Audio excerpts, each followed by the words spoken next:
Hey guys, thanks for stopping in AndrewCarsonIllustration.com.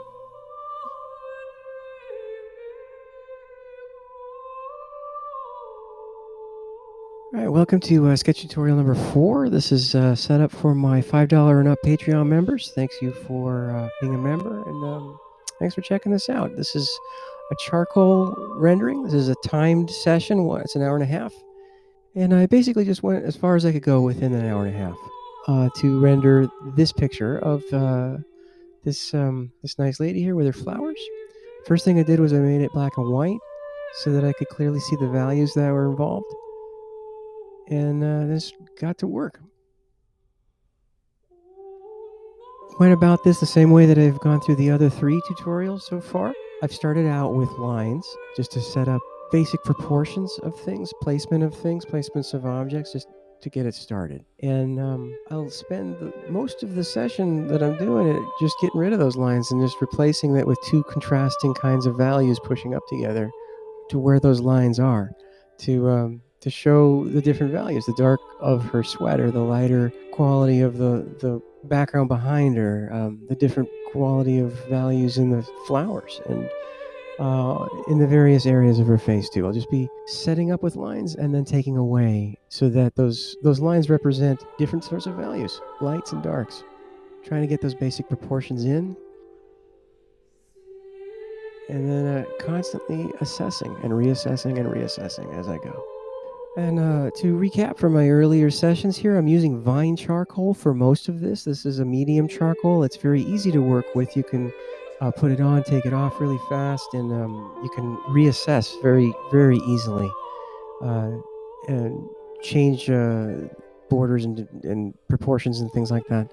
When you're sure you've got all the values on it, then the darker charcoals can become very useful to get those deeper pockets. And there's white charcoal you can use to get pockets of lighter values as well. But for the most part, we're using the vines to get the majority of this sketch together.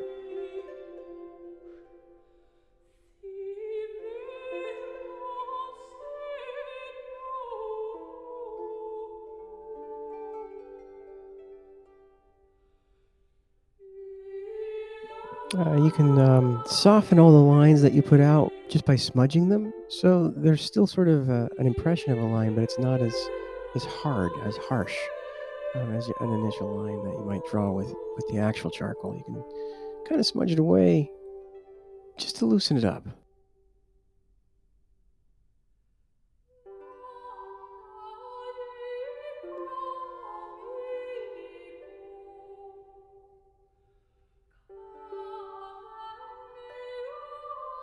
As you get in closer into details, you just start to notice a lot of things, like just the way that the eyes connect into the nose area, the way the nose and the mouth lines all connect. You just start to notice all these things and adjust and adjust and adjust. It's a good idea to just work all over the page rather than getting stuck on any one place for too long, and just constantly adjust and assess and reassess again.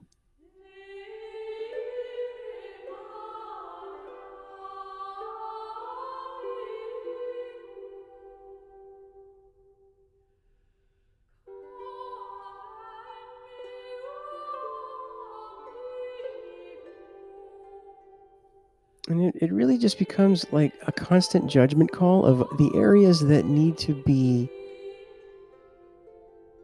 highlighted and accented.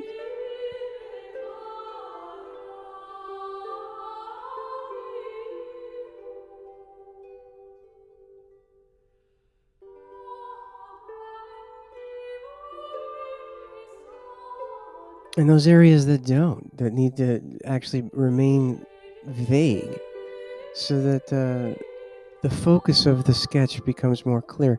You'll constantly be making that assessment all the time, like what parts of the face you really want to accent and what parts do you not need to.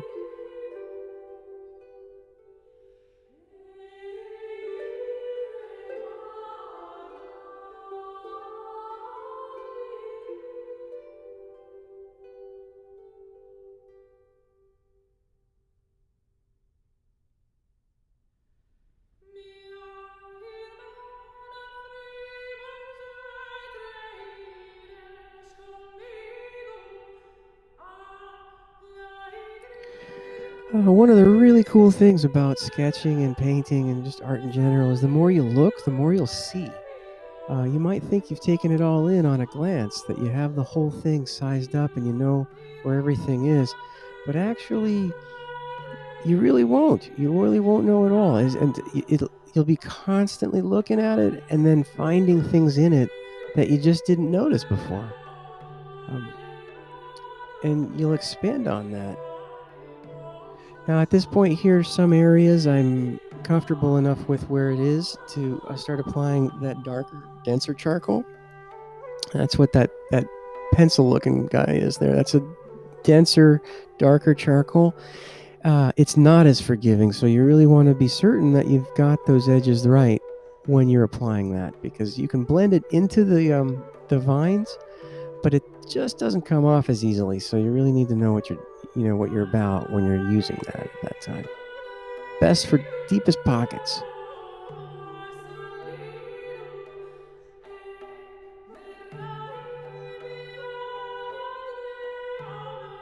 Adding more folds, more hair. For hair, the eraser can be very useful for hair. By the way, you can use that to just smudge in lines or take away smudges with the eraser to give it the values and forms. And then you can add with the deeper, lighter charcoals and darker. You can use those at the end to give detail, the impression of detail.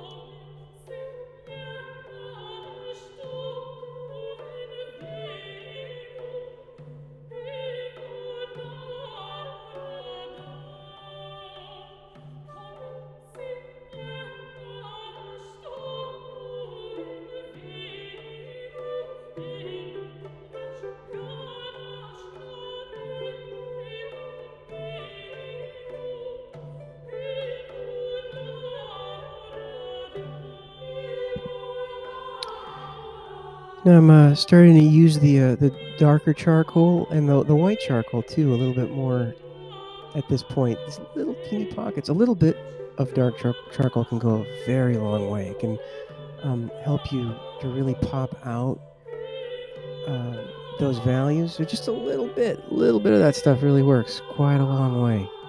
And you'll see as you play with it more and more, just how effective it can be. Small bits.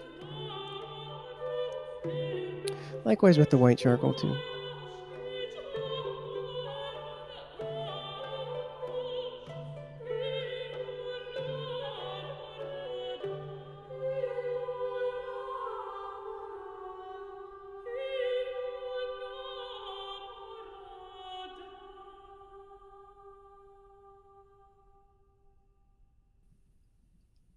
The flowers, I kind of like to just imply them. They're not really the focal center or the point of the sketch, but they're there and they have some value. They have some importance rather, and but I don't want them to take away from the main interest, which would be this person's face. So I imply values, and I'm not as meticulous with regard to the flowers to get every little edge and detail.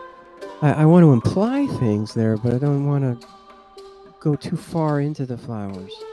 Not to the same extent as I might go in with elements of her face. At this point here, I was running out of time. I knew that I was getting close to the end of the hour and a half. So I was trying to just like get in little last minute details, little bits and pieces that could help to bring the form out. And so at this point, I was just sort of hunting around for last minute little things. And that's where I ended up. After an hour and a half, that was the sketch that I came up with for the lady with the flowers. And there you go. There you have it. I hope you found this to be educational and entertaining. Thanks for dropping in and checking it out. Stay tuned next week for sketch tutorial number 5. We're going to be working out a raccoon next time. Thanks again for dropping in, and take care, everybody. We'll see you next week.